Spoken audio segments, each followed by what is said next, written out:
Good evening students.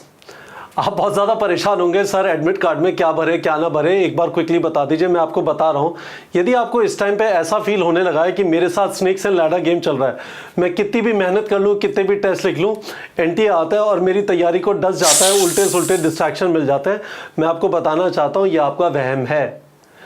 मैंने ये जो है क्या कहते हैं एडमिट कार्ड जो है इसके अंदर पढ़ा, डिस्क्वालिफिकेशन सिर्फ एक बार लिखा हुआ है, पर आपको यदि ये सारे डर लग रहे हैं, स्नेक से मैंने नाम लिख दिया है, डिस्क्वालिफिकेशन हो जाएगा, कोबरा है, not allowed to enter exam centre. एक स्टूडेंट ने मुझे कहा कि मेरे पापा के सरनेम में कुछ गड़बड़ है, किसी भी रीजन से हो सकता है आपको एग्जाम सेंटर में ना जाने दे, आपको डर लग रहा हो।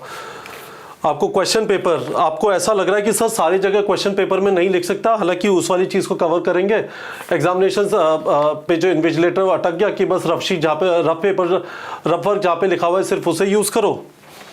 चलो हो सकता है ये ब्लैक माम्बा है,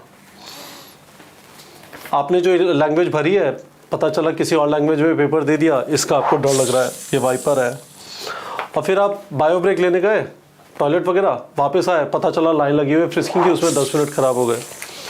चलो पाइथन है। मैं आपको बता रहा हूँ यार कुछ नहीं होगा ऐसा, है ना।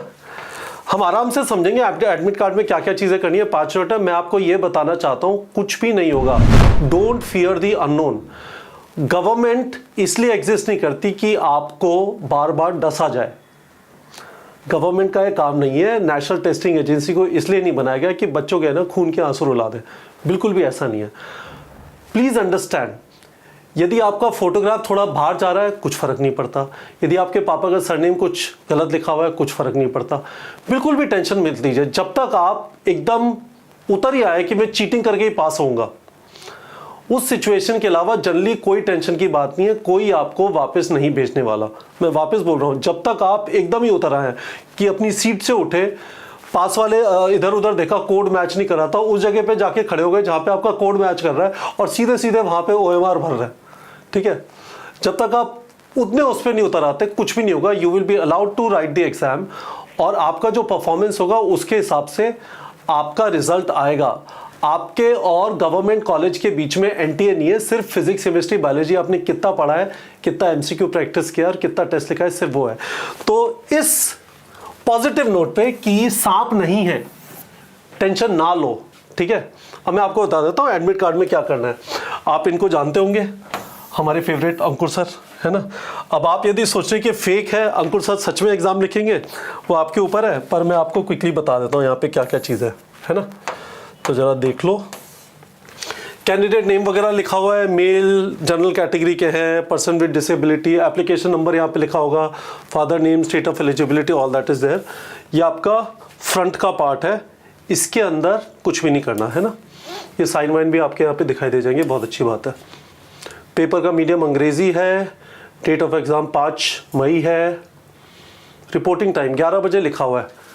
1:30 बजे के बाद आपको अंदर नहीं घुसने देंगे। अब आप में से ज़्यादातर लोग ये पूछेंगे कि सर गर्मी बहुत ज़्यादा है, इतनी देर बाहर खड़े रहेंगे, ऐसी तैसी हो जाएगी, थोड़ा लेट पहुंच जाओ, कुछ फ़र्क नहीं पड़ता। आप 11 की जगह 12 भी पहुंचोगे, शुड बी ओके। बट क्या है कि ये देश पॉपुलेशन से परिपूर्ण है, यहाँ पे हर जगह पे लाइन लग जाती है। मतलब ये तो नीट का एग्जाम है, यहाँ पे तो सुलभ शौचालय के बाहर लाइन लगी होती है ना। तो ये डिसीजन आप ले लीजिए। इट माइट मेक सेंस कि आप एक एयर कंडीशन गाड़ी में गए, खर्चा कर दीजिए एक दिन के लिए, बाहर बैठे रहे। यदि आपको लगा कि भीड़ बढ़ने लगी है तब आप अंदर घुसे, नहीं तो बाहर बैठे रहे। ये टाइम इतना सारा इसलिए दिया गया है क्योंकि हर सेंटर पे अलग अलग टाइम नहीं दिया जा सकता, कंफ्यूजन हो जाएगा। कुछ सेंटर पे हो सकता है बहुत ज़्यादा भीड़ आ रही हो, बहुत ज़्यादा भीड़ को प्रोसेस करने के लिए फ्रिस्किंग जो लाइन होती है, हो सकता है उसके हिसाब से 11 बजे दिया हो, पर जनरली स्पीकिंग मेरे हिसाब से इतने टाइम की जरूरत नहीं होगी। तो सोल्यूशन क्या है, मेरी बात मत मानिए कि लेट जाइए, पता चला लेट गए और आप अंदर नहीं घुस पाए और आप मुझे फ़ोन कर गए सर आपने सत्यानाश कर दिया। नहीं नहीं, बिल्कुल नहीं, मैं ऐसी कोई भी जिम्मेदारी नहीं लेता। मैं आपको ये कह रहा हूँ, एक एयर कंडीशन गाड़ी में चले जाइए और देख लीजिए आसपास का माहौल क्या है। भीड़ जब पिकअप करे तब अंदर घुस आइए, भीड़ यदि कम ही है तो आराम से 12 साढ़े 12 पे घुसिए, कोई प्रॉब्लम नहीं है ना। चलो 2 से 5 20 एग्जाम है, आप जानते हैं गेट 1:30 बजे क्लोज हो जाएगा। अब यहाँ पे देखो, आई रेजिडेंट ऑफ, ये आपको दोनों भरना है, ठीक है। डिक्लेरेशन है, सेल्फ डिक्लेरेशन, एक एक करके चलते हैं। देखो यहाँ से चीज़ें चालू हो गई। आपने एप्लीकेशन टाइम के पे जो फोटो भरा था, फोटो अपलोड किया था, वही वाला एक फोटो यहाँ पे लगाना है। जगह छोटी दी है, काफ़ी कम सी जगह है, देखो इतनी सी जगह है ना, कोई बात नहीं, काट के थोड़ा लगा दो या उसी फोटो को इसके ऊपर आ जाएगा, कुछ फर्क नहीं पड़ेगा। फोटो लगाना है, कुछ साइन नहीं करना। अपना लेफ्ट थंब इम्प्रेशन यहाँ पे लगाना है, थंब इम्प्रेशन है ना, ये एग्ज़ाम सेंटर पे जाने से पहले लगाना है। वहाँ पे आपके लिए कोई भी वो जो स्टैम्प पैड होता है वो लेके नहीं बैठा होगा, फिर आप है ना पेन से हाथ पे ऐसे करके कर रहे होंगे, वो सब मत करो, घर से लगा के जाओ। यहाँ पे सिग्नेचर जो है ये इन्विजिलेटर की प्रेजेंस में होगा, यहाँ पे आपको कुछ भी नहीं करना है। एग्जाम सेंटर में जाते समय यहाँ पे कुछ नहीं करना, इन्विजिलेटर की प्रेजेंस में आप साइन करेंगे, ठीक है। चलो आगे चलते हैं, यहाँ तक ठीक है भाई लोग? Okay, above undertaking has to be filled up in advance. Eligibility के बारे में लिखा हुआ है, कुछ नहीं है, आप इसे इग्नोर कर सकते हैं। अब दूसरी चीज़ यहाँ पे कुछ साइज वाइज का इशू हो रहा था, वापस जाके आप डाउनलोड कर लीजिए, एडमिट कार्ड बेटर आ जाएगा। उसको ये भी देख लीजिएगा जब आप प्रिंट करें अपने लैपटॉप वगैरह पे, तो मेरे से गड़बड़ क्या हो रही थी, मैं लैंडस्केप मोड में कर रहा था, उसे पोर्ट्रेट मोड में करेंगे तो परफेक्ट आ जाएगा। यहाँ पे आपको फोटो लगानी है, ठीक है। और यहाँ पे कैंडिडेट और इन्विजिलेटर, इन्विजिलेटर मतलब फ्रिस्किंग के टाइम पे नहीं, जब आप बैठ गए हैं तब यहाँ पे साइन होगा। यहाँ पे आपकी जो लंबी चौड़ी पोस्ट कार्ड फोटो लगी होगी, आपकी यहाँ पे लंबी चौड़ी पोस्ट कार्ड फोटो लगी होगी। और उसके बाद क्या होगा वो भी देख लेते हैं। पोस्ट कार्ड फोटो पे candidate is to paste latest coloured, वही पोस्ट कार्ड साइज फोटो जो आपने अपलोड की थी। Invigilator shall ensure that photograph and signature on this page match with the photograph and signature of the candidate on page 1। तो जिसकी आपने passport size खिंचाई थी वही पोस्ट कार्ड साइज है। Candidate is to sign across the photograph on the left side, यहाँ से आप, और इन्विजिलेटर यहाँ से। गुड है, इन्विजिलेटर राइट से करेगा, कैंडिडेट लेफ्ट से करेगा। It is mandatory for the candidate to bring this page of the admit card with pasted photograph if he she, ये पहली बार इन्होंने धमकी दे, देखो अभी तक धमकी नहीं दी और आगे भी नहीं देंगे, तो आप बेमतलब में डर रहे हैं। She doesn't bring this, कोई भाई लेके नहीं आया तो उसको एग्जाम में नहीं बैठने दिया जाएगा, ठीक है। ये एक बार धमकी दी गई है, इतनी ज़्यादा धमकियाँ नहीं दी गई हैं। अब इसके बाद आपको दुनिया भर की इंस्ट्रक्शन है, उन इंस्ट्रक्शन को क्विकली देख लेते हैं। मैंने इसमें कुछ इंपॉर्टेंट पॉइंट लिखे हुए हैं, उनको देख लेते हैं, है ना। चलो, टाइम पे पहुंच जाना, पहली चीज़ ये बोल रही है ना, टाइम पे पहुंच जाना। क्लोजिंग टाइम 1:30 बजे के बाद अंदर नहीं घुस सकते, एग्ज़ाम ख़त्म होने से पहले बाहर नहीं आ सकते, नहीं तो पेपर आउट हो जाएगा। On completion of the examination please wait for instruction, अपनी सीट पर बैठे रहना, ज़्यादा फैंटम मत बनना, ठीक है। Are required to download and carefully read the instruction, बहुत अच्छी बात है। 3 पेजेस हैं, मैं अभी तीसरे पेज पे हूँ, बहुत अच्छी बात है। प्रोविजनल है, कोई गारंटी नहीं देता कि इसके थ्रू आपका सिलेक्शन होगा। ये एडमिट कार्ड ये इंश्योर करता है कि आप वहाँ पे जाके एग्ज़ाम लिख सकते हैं, बहुत अच्छी बात है। कह रहे भाई वेरीफाई कर लो location of the exam, exam Lucknow में, आप पहुँच गए गोरखपुर तो गड़बड़ हो जाएगी, बहुत अच्छी बात है। ये भी हो गया। वुड बी अलाउड टू, अच्छा अब ये देखो क्या क्या चीज़ें हैं, है ना। यहाँ पे काम की चीज़ है कि आपको अपने साथ क्या क्या लेके जाना है, समझ लो मेरे भाई लोग।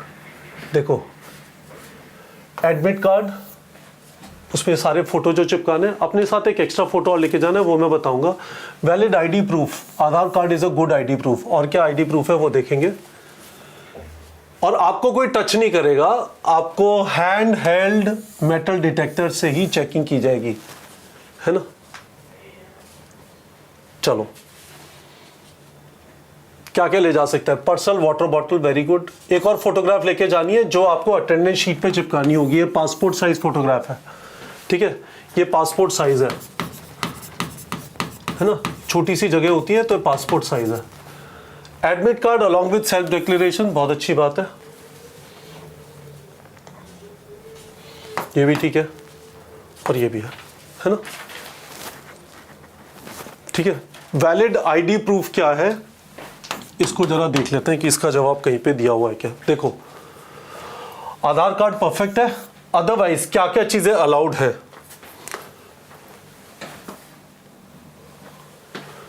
Pan card, driving license, voter ID, 12th class board admit card और registration card, passport, original school identity card will also be considered only in case of non availability of Aadhaar card. ठीक है, इसके अलावा और कुछ allowed नहीं है। सही है, ये लार्जली इसके अंदर ये एक इंपॉर्टेंट पार्ट था, ये मैंने कवर कर दिया। चलो आगे चलें, आप यहाँ तक पहुँच गए हम, है ना। PWD का एक बार पढ़ लीजिए, स्क्राइब वगैरह का कुछ एक्सप्लेन किया हुआ है, उसे आप देख लीजिए, है ना। अब आगे चलते हैं। यार मैं इसको स्पेसिफिकली इसलिए कवर नहीं कर रहा कि मैं इसमें थोड़ा है ना, मतलब परफेक्ट अंडरस्टैंडिंग नहीं है। स्क्राइब का एक एंगल होता है कि कोई आपके लिए साथ में बैठ के पेपर लिखता है, कई बार सरकार प्रोवाइड करती है, कई बार आप अपने साथ लेके जाते हैं। तो जस्ट टू बी श्योर कि एक बार इसे पढ़ लीजिए, जो पर्सन विद बेंचमार्क डिसेबिलिटीज़ है। ठीक है, जो आपको चीज़ें बताई गई हैं, ठीक है, इन 4 चीज़ों के अलावा आपको कुछ भी ले जाना अलाउड नहीं है। Transparent water bottle, additional photograph, admit card, valid ID proof, और यदि आप पर्सनल विद बेंचमार्क डिसेबिलिटीज है तो PWBD सर्टिफिकेट और स्क्राइब रिलेटेड डॉक्यूमेंट। इसके अलावा कुछ भी ले जाना अलाउड नहीं है। डेफिनेटली फर्रे ले जाना अलाउड नहीं है। आप फर्रे ले जा रहे हैं तो आप महाबेवकूफ़ हैं। ठीक है, तो फिर भी मैंने आपको बता दिया। इलेक्ट्रॉनिक डिवाइसेस अलाउड नहीं है, मोबाइल फोन अलाउड, कुछ भी अलाउड नहीं है। ठीक है, ब्लैंक पेपर शीट्स, अब ये देखिए, ब्लैंक पेपर शीट तो नहीं देंगे, बहुत अच्छी बात है। Rough work is to be done in the space provided for this purpose in the text booklet only। अब क्या है, ये वाली चीज जो है ना, इसको लेके 2 चीजें हो सकती है। कोई इन्विजिलेटर कह सकता है कि दिस पर्पस के लिए नीचे जो जगह प्रोवाइड की है वहीं पे करना, कुछ और जगह स्क्रिबलिंग मत करना। और दिस पर्पस का ये भी मतलब हो सकता है कि पूरा क्वेश्चन पेपर है, इसमें कहीं पे भी लिखो। ठीक है, OMR शीट पे ऑब्वियसली नहीं लिखना। तो यहां पे इन्विजिलेटर नाग बाबा की तरह बिहेव कर सकते हैं, तो टेंशन नहीं लेना है। ठीक है, यहाँ पे इन्होंने, हालांकि NTA has not done a good job, यहाँ पे इन्होंने लिखा है rough work is to be done in the space provided for this purpose in the test booklet only. ठीक है, टेस्ट बुकलेट में पीछे हो सकता है 1-2 पेजेस हो, आगे नीचे की साइड पे जगह छोड़ी हो, तो कई बार इन्विजिलेटर इंसिस्ट करते हैं कि प्लीज इसमें स्क्रिबल मत करिए। ठीक है, आप उन्हें समझाने की कोशिश करिएगा कि सर टेस्ट बुकलेट में कर रहे हैं, पर अटक जाए तो टेंशन मत लीजिएगा, जो वो बोल रहा है सुन लीजिएगा। ठीक है, उससे लड़ने का कोई फायदा नहीं है। मतलब आप दीवार पे सर मार रहे हैं यदि आप उससे लड़ रहे हैं। ठीक है, उसके बाद इन्होंने लिख दिया भाई अनफेयर मीन्स मत करना। यदि आपके मन के अंदर भी भावना आती है चीटिंग करने की, ठीक है, तो AI लगा हुआ है। ठीक है, वहां पे जोर जोर से अलार्म बज जाएगा और फिर आप इधर उधर देखोगे, किसे किया, आप ही कर रहे होगे। आपके मन में भी भावना नहीं आनी चाहिए कि काश मुझे, है ना, जिसकी रैंक 1 आने वाली है उसकी OMR शीट दिख जाती तो मेरी रैंक 2 आ जाती। ठीक है, तो वो सब नहीं हो पाएगा। AI लगा हुआ है। AI का फुल फॉर्म जानते ही है, एयर इंडिया है ना, तो मत करिएगा प्लीज़, ये लिखा हुआ है AI, है ना। ठीक है guys, so this is pretty much it. एक और चीज़ जो है, बायो ब्रेक। ठीक है, पहले 1 आवर में और लास्ट के हाफ आवर में, जैसे एयर इंडिया की बात हो गई, AI है ना, तो एयर इंडिया में जब आप फ्लाई करते हैं तो कहते हैं शू के अंदर कि भाई सीट पे बैठे रहना, टॉयलेट में मत जाना, है ना, गिर जाओगे जब वो ऊपर जा रहे हैं। तो कुछ इसी टाइप का। लास्ट के हाफ एन आवर में लैंडिंग के टाइम पे वो कहते हैं कि you can't use the toilet. तो यहाँ पे भी एग्जाम में भी कुछ ऐसा है, आपको बढ़िया फ्लाइट का एक्सपीरियंस होगा। ठीक है, और जब आप बायो ब्रेक लेके वापस आएंगे तो आपकी वापस फ्रिस्किंग और बायोमेट्रिक अटेंडेंस होगी, क्योंकि यदि आप गॉडफादर 2 देखें तो उसके अंदर दिखाया गया है कि जो अपने हीरो है अल पचिनो, उन्होंने टॉयलेट के अंदर ने रिवॉल्वर छुपाई होती है और वापस आके गुंडे को मार देते हैं। हालांकि सभी गुंडे हैं उसके अंदर, तो इनको भी ये थोड़ा डर लग रहा है कि टॉयलेट के अंदर हो सकता है कुछ सेटिंग हो। बच्चे को सारे क्वेश्चंस का आंसर पता चल गया और उसके बाद उसने आके एकदम से फैंटम बन के 720 आउट ऑफ 720 का जुगाड़ कर दिया। सो यू विल बी फ्रिस्ड और आपकी बायोमेट्रिक अटेंडेंस होगी। ठीक है, तो guys this is pretty much it. Hopefully आप लोगों को समझ में आ गया होगा। बिल्कुल भी परेशान मत होइए, फोटो थोड़ा इधर उधर जा रहा है, किसी का नाम थोड़ा अटरम शटरम हो गया, टिल द टाइम जो फोटो है और आपका चेहरा है लार्जली मैच करता है और आप चीटिंग करने की कोशिश नहीं कर रहे। जो चीज़ें ले जानी है, एडमिट कार्ड लेके जाना है वो लेके जा रहे हैं, फोटो लेके जानी है वो लेके जा रहे हैं, till that time it should be perfectly okay. ठीक है। आपका और कोई सवाल है इस वीडियो के कमेंट सेक्शन में पूछ लीजिए। इस वाले चैनल पे हमारी कोशिश है कि नीट रिलेटेड आपको हम जो भी गाइडेंस, मोटिवेशन, मेंटरशिप प्रोवाइड कर सकते कर दें।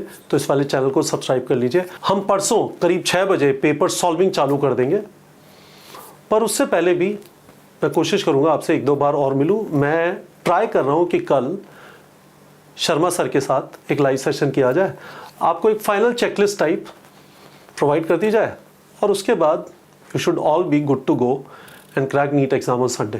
ठीक है बच्चों।